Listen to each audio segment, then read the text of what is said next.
Labor of love or laboring for your love, unions taking to the streets again, this time marching beside immigrants in support of ending the deportation of illegals. But who are they really looking to benefit? The illegals or themselves? To Michelle Fields, who says unions really don't care about the plight of immigrants, but they're up to something. Michelle, what would it be?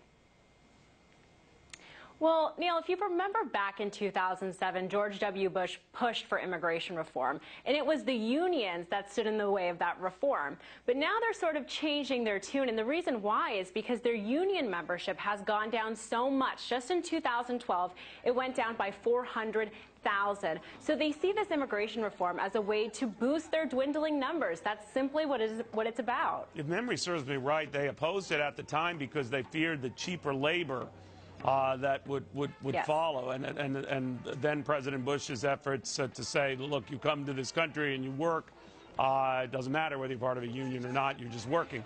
Now, do the unions who are pushing this now, by definition, say we want you here, we want to stop these deportations, and when you do get a job here, we want you unionized here? Or they can't be that blunt about it, can they, or are they? No, but that's what it's all about. Look, immigration reform would put 11 million people on the path to citizenship.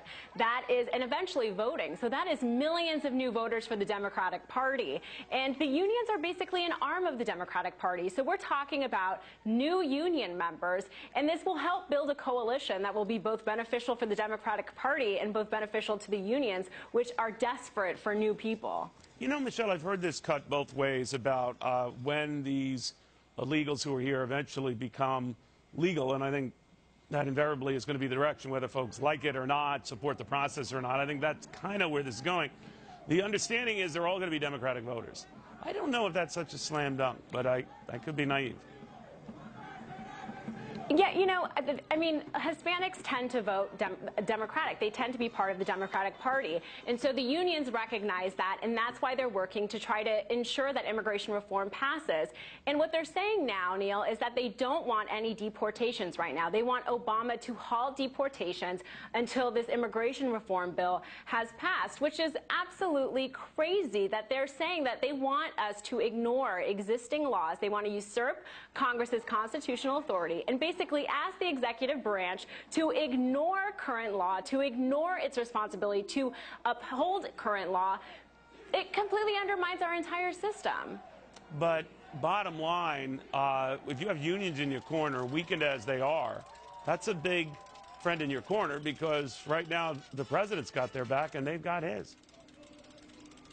Yeah, they absolutely do, and that's why they're pushing to get this immigration reform bill passed. But look, we can't just say, oh, let's ignore law and because there's a bill in Congress that may or may not pass. You know, it doesn't seem likely that this is going to pass. Rubio said that the Gang of Eight bill will not pass the House, and he's not even sure if it's going to pass the Senate. So to suspend laws and ignore current laws because of this bill, I think is just not, it would set a very dangerous precedent.